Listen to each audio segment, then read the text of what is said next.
Hello, everyone. Welcome to the Hormone Helper podcast. I'm Coach Andrew, your hormone helper from Fit for All Fitness. I personally coach over 1,600 men and women to help better understand their hormones so they can lose weight and get their metabolism back on track. With this podcast, you're going to hear from me and my special guests about everything from metabolism to thyroid to weight loss. And we even talk a little bit of sexy time as we chat to spread more knowledge thick like butter on your hormones. If you're ready to learn, I'm ready to share, so let's do this. Hello, everybody, and welcome to the Hormone Helper podcast, where today we are going to be speaking about the difference between overeating and binge eating. And we have a very lovely and special guest today, and that is my wife, Lorna Costa. Yay. So excited to finally have her on the podcast, which is awesome. And Lorna has been my wife now for it's over a year, which is literally insane. Can't believe it's been a year already. But she, besides being my wife, also runs the Ditch Decade Diets Academy, where she helps females essentially improve their relationship with food. So I will let you introduce yourself a little bit and tell us a little bit about you. Yeah, so hello everyone. I'm so excited to be on this podcast. So, my name is Lorna Costa. I'm obviously Andrew's wife, and I specialize in helping women to improve their relationship with food and end binge eating through retraining and rewiring the brain.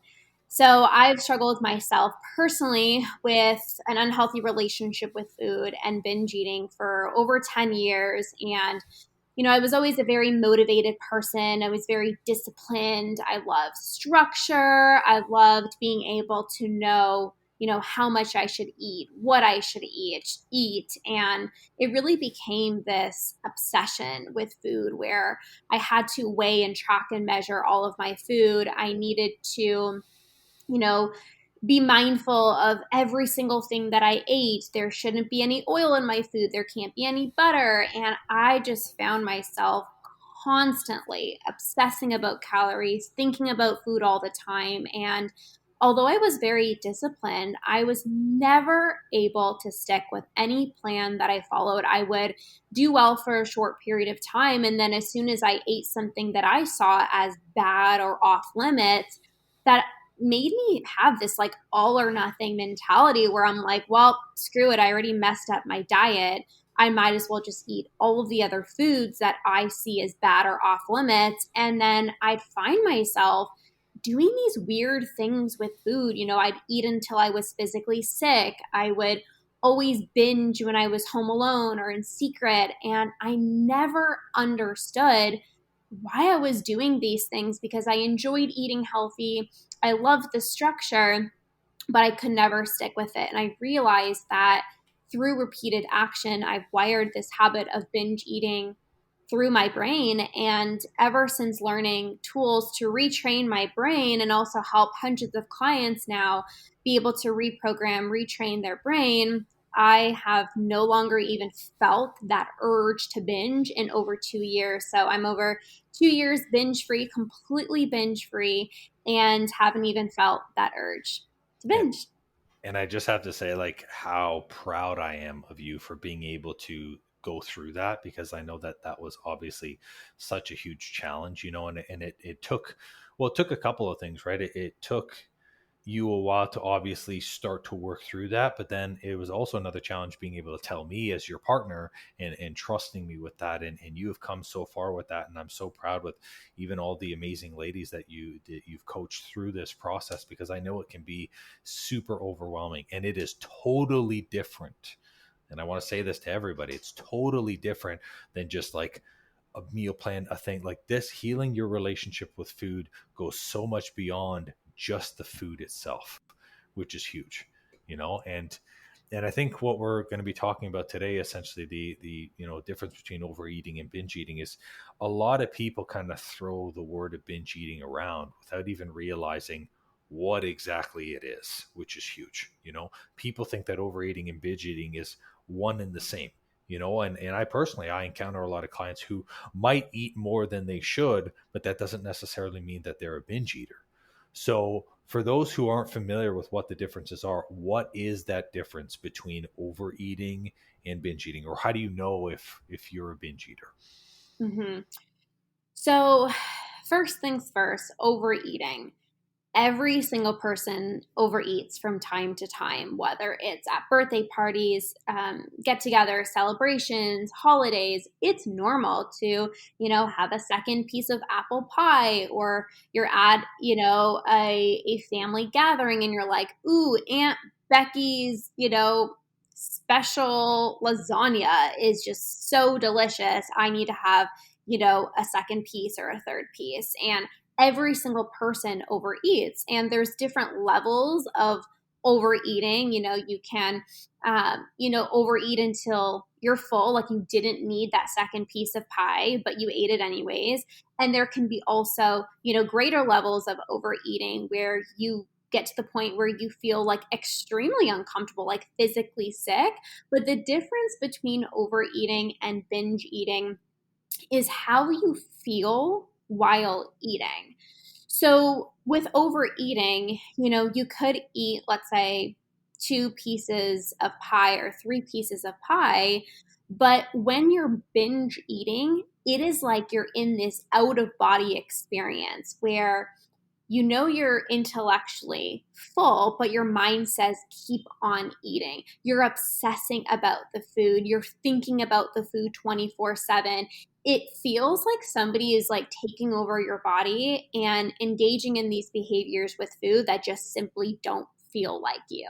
So for me, binge eating was always this thing that I would do in secret.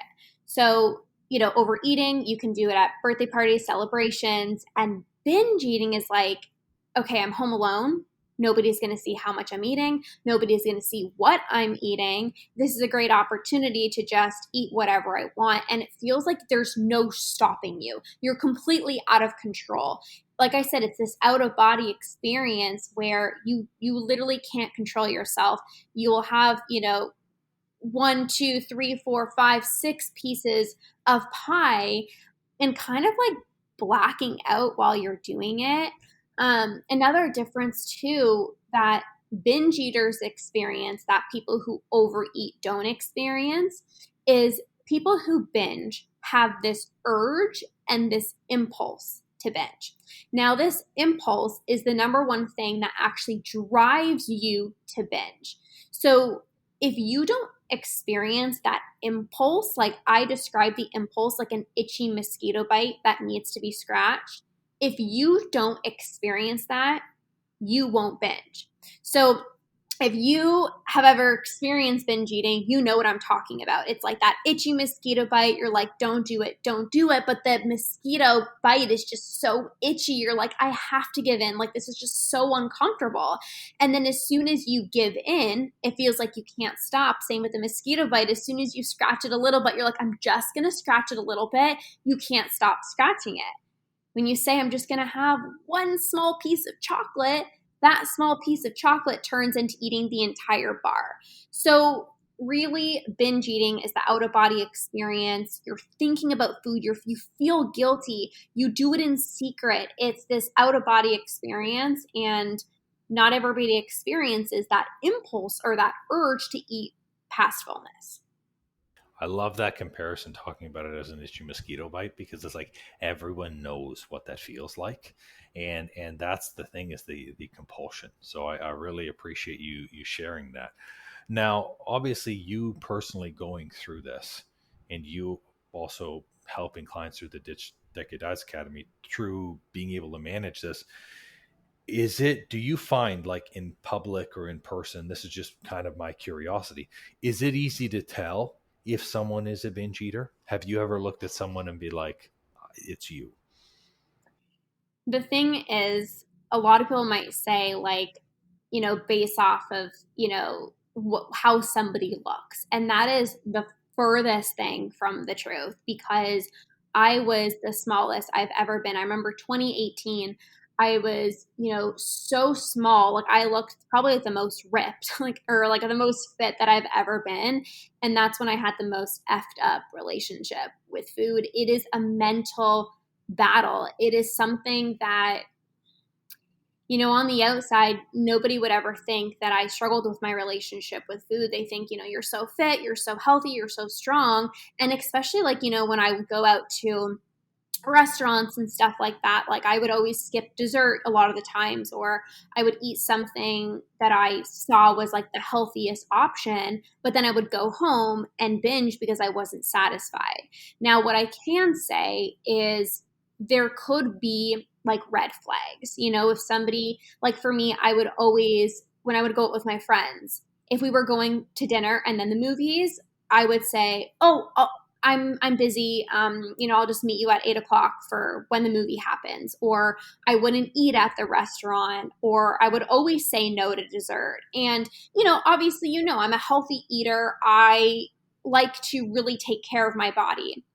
But when there's these red flags of like, she never comes out to dinner with us, or she always says no to dessert, or, I never see her eating. It's like that is usually like a red flag. But in terms of knowing if somebody struggles with binge eating, it's really like this internal battle, and it's so hard to be open about it. Even it took me a really long time to share with you, but I'm sure you probably had those red flags in your mind of the certain things that I was doing while we were first dating, where you're like, like that's not really normal. So there could be red flags of like an unhealthy relationship with food, but binge eating is typically done in secret, and it's not as easily detectable, so to speak, from the outside. Now that I think about it, when you talk about the red flags, like when we used to go to dinner and like sometimes I would be the only one who eat, right? Or who ate, that's like, as an indicator to me now looking at it back. So, I mean, for those of you listening, keep an eye on those red flags, because, your partner or even somebody that might be close to you might actually be doing that. Now, in kind of hearing all these scenarios, I'm hearing a lot of out of control late at night. Like, why do you feel like it's the eating well through the day, but then people just immediately feel out of control when it comes to the evening? What is it about? Is it willpower? Like, Yeah. So here's the thing. So I'm obviously big, like my biggest thing is teaching my clients, teaching women how to retrain their brain so that they can regain control with food. And if we understand the way that the brain works, so first thing in the morning, your brain is the most fresh, so to speak, right? You have the most clarity, you have the highest amount of decision making power, you are more likely to make decisions that are good for yourself. Like you are connected to your goals, you have higher amounts of motivation, higher amounts of willpower, though I hate those words, but you're able to make decisions more easily, right? And as you go about the day, your decision making power fatigues based off of all the decisions that you've made throughout the day. And there's a shit ton of decisions that you have to make every single day, from should I press snooze on my alarm? What should I eat for breakfast? How should I dress today? How should my hair look? Should I have a coffee? Should I have a tea in the morning? There's so many decisions that we make every single day. And at the end of the day, your brain's decision making power fatigues. And your brain wants to turn to what's easiest, what's most familiar, what's most pleasurable. And for a lot of people who struggle with nighttime eating, this is the thing that just runs on autopilot. It's easy. It's become a habit that's been so deeply ingrained into your brain.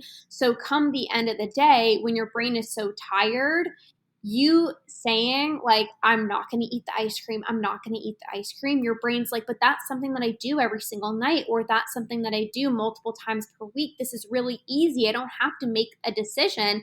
I just go and do it. It's running on autopilot. Another thing is, because your brain's decision making power is stronger during the day, you're more likely to dismiss cravings throughout the day. So you might say like, okay, I'm really craving chocolate, but I don't eat it, or I shouldn't eat that.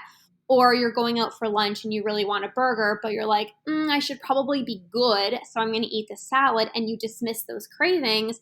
but cravings don't go away. Like they build, they become stronger, and they intensify. So come the end of the day, despite your good intentions of I'm going to not snack after 7 o'clock, or I'm just going to drink some tea, go to bed early, brush my teeth, try to distract myself, walk my dog, the craving is still going to be there. And oftentimes it becomes so much stronger that it actually turns into an impulse, to the point where you no longer even have a choice of whether you want to give in or not. The impulse is like forcing you to actually give in. So those are a few of the main reasons.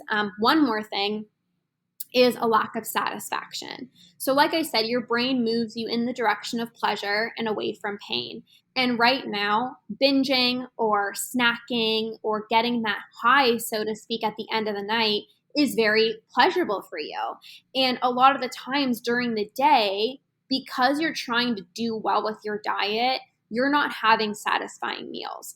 So you're not adding the oil or the butter, or you're not adding the dressing, or it doesn't even have to be things like that. It can just be like, I really wanted, a piece of chocolate, but instead I told myself like, I'm just going to drink some tea by itself and not have a snack. Like you're not satisfied throughout the day. So then come the end of the day, you're longing for that pleasure. You're longing for that satisfaction.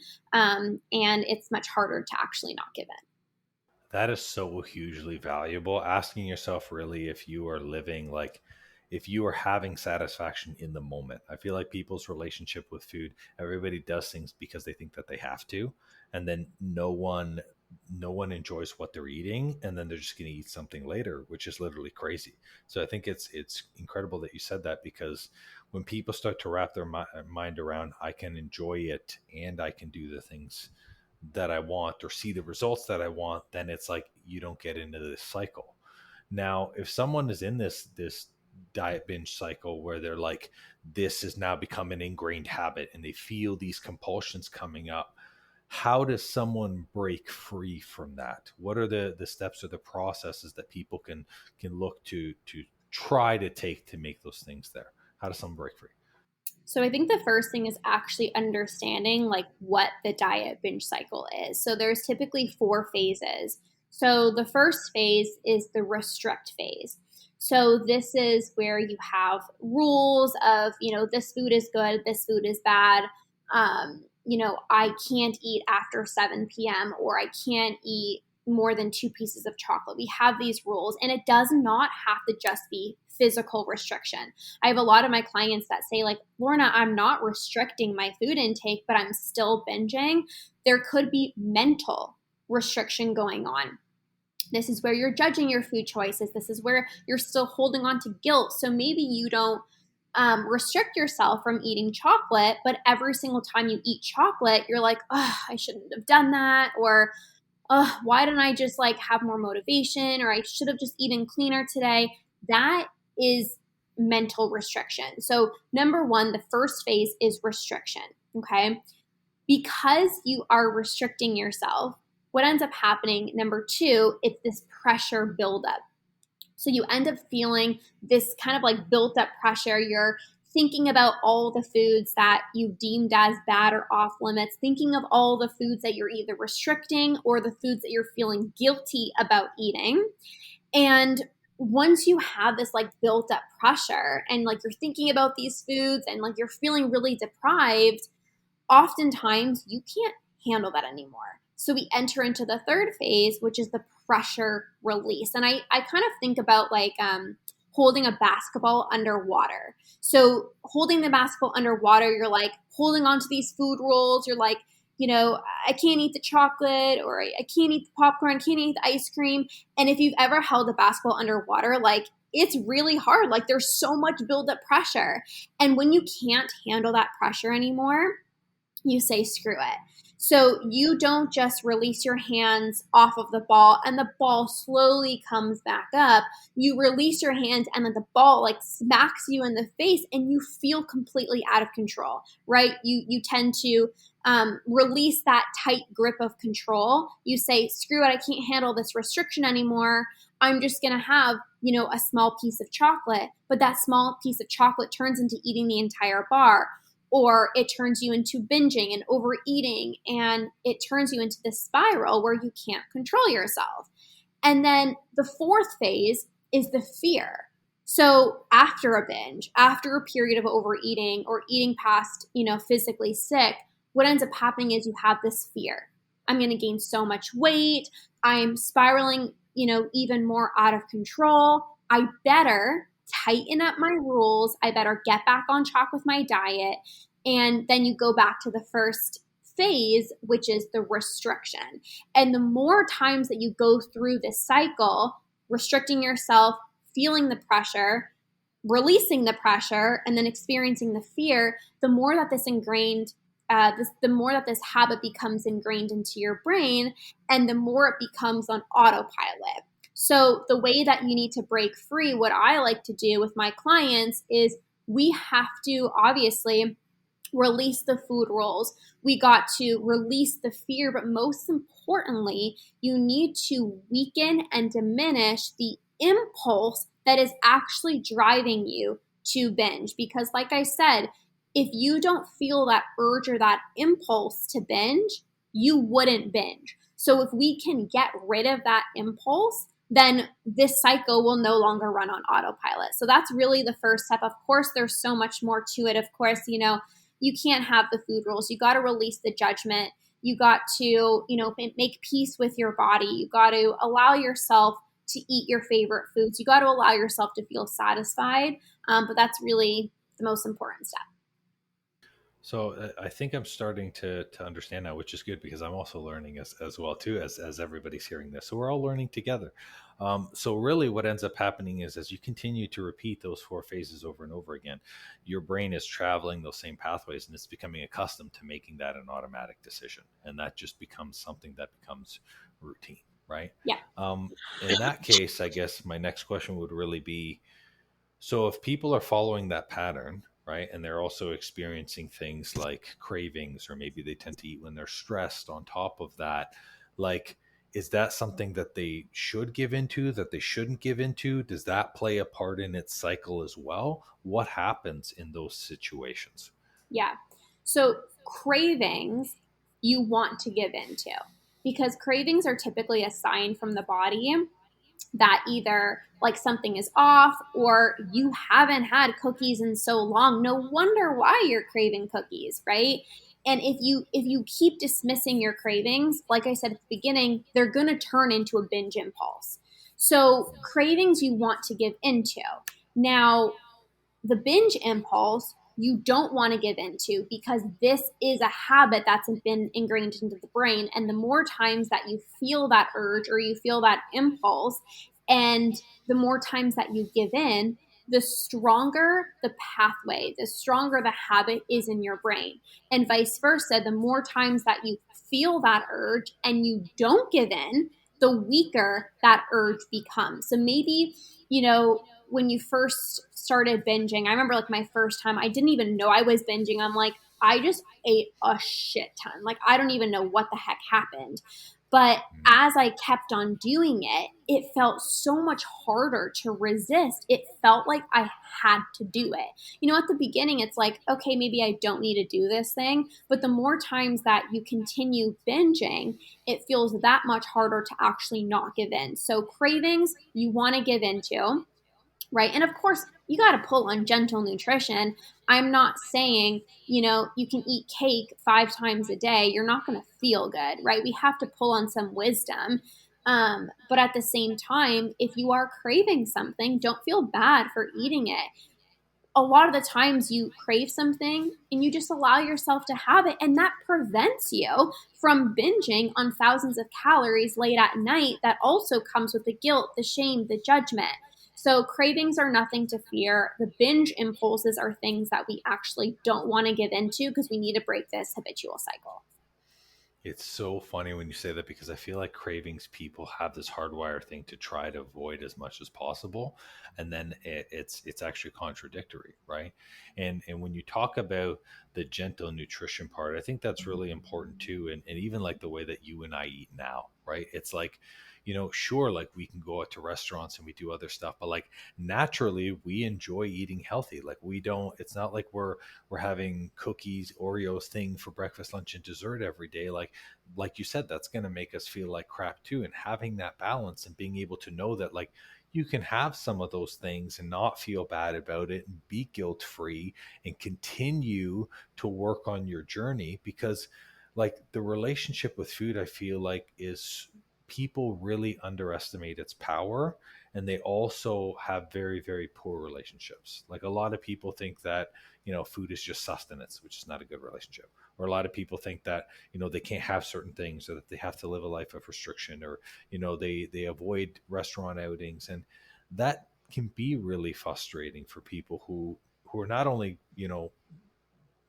struggling with binge eating, but who are going through trying to maybe hit a goal, or achieve something with their health as well too, right? So for that, because especially people at this point are probably thinking like, okay, so I might think that I might be feeling this impulse to binge. What can I actually do about that? Like, are there any tools that you recommend that you can maybe use to like either pause the cycle, stop the cycle, to prevent that impulse? Yeah. So I actually have a program called Stop the Urge, and this is where I dive so much deeper into how to actually just completely get rid of that urge to binge, because there's a big difference between managing your binge impulses and getting rid of the binge urge. So, managing your binge impulses, a lot of the times people will try to distract themselves or keep themselves busy, or, drink water, drink tea, and you're trying to replace something, binge eating, that is giving you so much joy with something that is not giving you nearly as much pleasure, right? So, my biggest thing, instead of trying to manage your binge impulses through distracting yourself, which it can work sometimes. Like you might get lucky tonight if distract yourself, maybe you didn't give in, but I don't know about you, but I didn't want to have to just try to manage it and like, ooh, I had one good day, or I had one good week of not giving into the urge to binge. I wanted to end this beast once and for all. So the way that you get rid of that urge to binge is by practicing certain tools for when you feel that urge to binge that's going to help you to not give in, which is going to weaken the urge to binge. So a few things. The first thing is movement. So as soon as you feel that urge to binge, you're going to start moving your body. This does not need to be a workout. It can literally just be, jumping up and down, shaking your body. It could be, going for a jog. It could be doing 10 squats, a few jumping jacks, mountain climbers. The whole point is to get your heart rate up and change your physical state. If you've ever done a workout before or you've moved your body, you physically felt different. And when you physically feel different, you also mentally think differently as well too. So movement is a really powerful way to kind of shift that stagnant energy, shift that uncomfortable sensation that you're feeling in your body. The second thing is breath work. So I'm also a certified breath work facilitator. And breath work mimics the same feeling that you get with movement. It's the clarity in your mind. So you actually drop into your body. You become less impulsive with food. You calm your nervous system. You ground yourself. And you're able to get out of your mind. So often when we are in our minds all the time, should I eat that? Should I not eat this? Is this good for me? Is this bad for me? We're so like indecisive. We're so up in our head, and we're so disconnected from our bodies that we can't even tell, is this a craving? Is this a binge impulse? Am I full? Am I hungry? So through breath work, you clear your mind, you get connected to your body, and you become less impulsive with food. And just doing a few seconds of breath, even a quick exhale through your mouth, which sounds like this. You can do that for like 30 seconds, and that can really help to shift the energy in your body. Another thing is a cold shower. So I know it's like going to be so cold, but hopping in a cold shower, feeling the cold water on your body, breathing through that. If you've ever done this, or like you hopped in a cold lake, you like feel rejuvenated. You feel like energized. You feel completely different. Like there's so much more clarity in your mind. So of course, there's so many more tools, but these are three things that can really shock your body. So the movement, the breath work, the cold shower, this is going to be far more effective than trying to think your way out of a binge, which is really just a short-term fix. Mm-hmm. And I think an important thing to stress too is breath work, and especially the cold shower. This is not punishment for your binge. Like, this is not punishment for feeling that urge or for feeling that, because I think a lot of people are like, why am I going to put myself through this? Like, the taking yourself through breath work, you're feeling the increased level of energy, you're feeling the increased level of focus.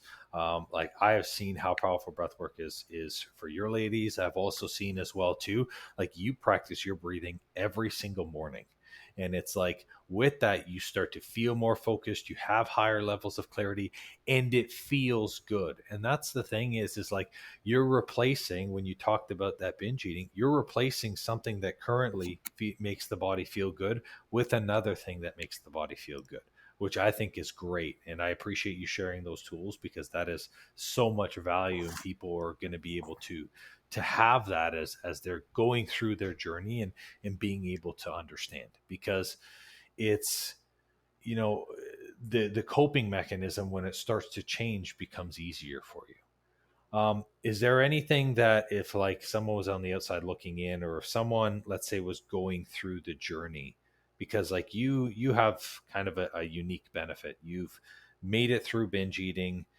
plus now you're coaching people through it. What would you tell someone who might be at the beginning of their journey, where it's like they're not sure where to start, how they should feel, like they're just literally starting that process? Like, what would you tell maybe yourself going through this again? So, man, I would have told myself a lot of things with all the wisdom that I have now. But I think the first thing that I would say, you're not broken, and it's not, it's not your fault.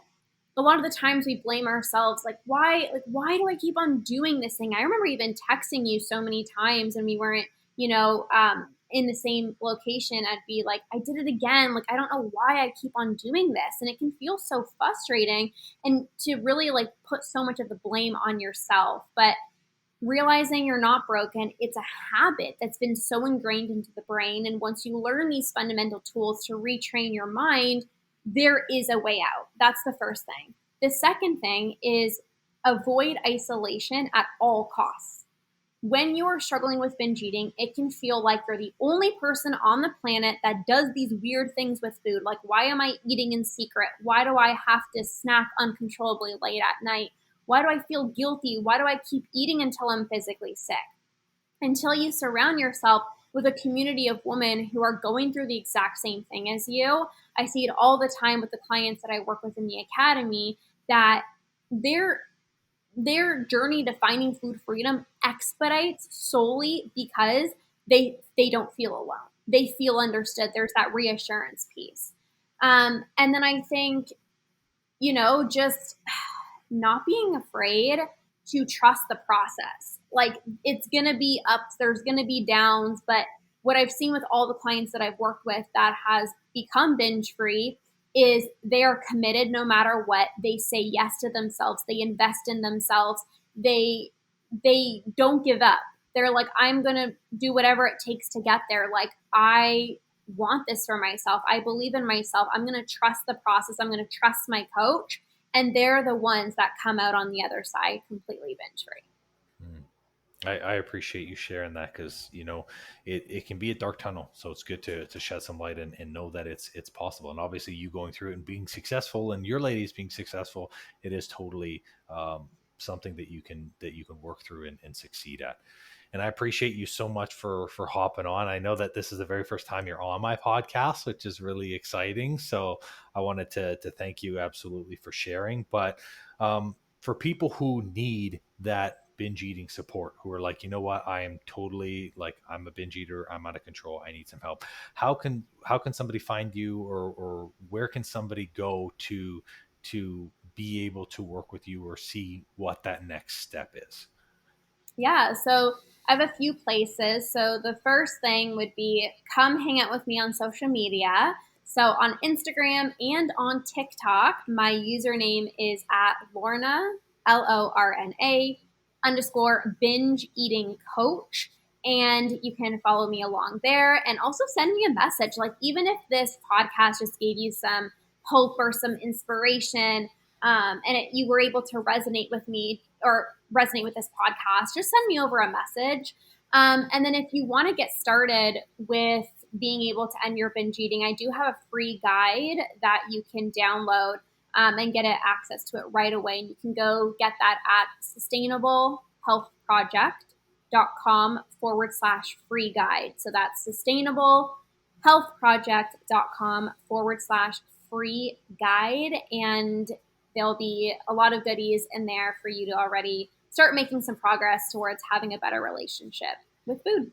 Nice. I appreciate that. And I will make sure for all of you listening, don't worry, you don't have to remember the URL. I'm going to drop everything in the show notes. So it's going to be there, how to connect to Lorna. It's going to be her social media links, as well as the link for her free guide as well, too. There's a ton of value that's there. She also does amazing master classes as well, too. I literally hear them, and that's the benefit of it, is like we're so close to each other. I can hear them, and I see that there's so much value there.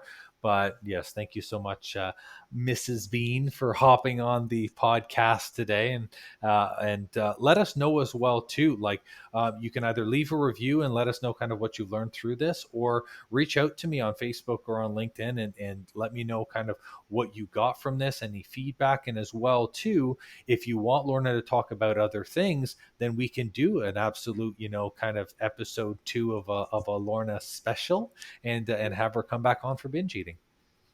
Yeah, thank you so much for having me on, and I hope you guys all found this super valuable, and there's a way out. You don't have to keep on struggling. Let's get you binge free. Yes, I love it. Thank you so much, you guys. All enjoy the rest of the day, and I appreciate you all. Well, it seems I'm all out of info juice for today. That's all for this episode, and thank you so much for listening. Please leave a raving review for me if you've learned something good, and make sure to subscribe to the podcast so you don't miss an episode. Now, if you're in the mood for some more great content and tools to get your hormones on track, why not check out our free Facebook group and the blog on our site. We do amazing weekly trainings in our group that me and my wife call Tea and Teachings, that give good tips for anything hormones and metabolism related. It's also a great community where you get to share your goals and success with like-minded people just like you. I'll make sure to drop both the Facebook group link and the blog link in the show notes for you. Or if you're ambitious like me, the name of the group is Weight Loss and Balanced Hormones.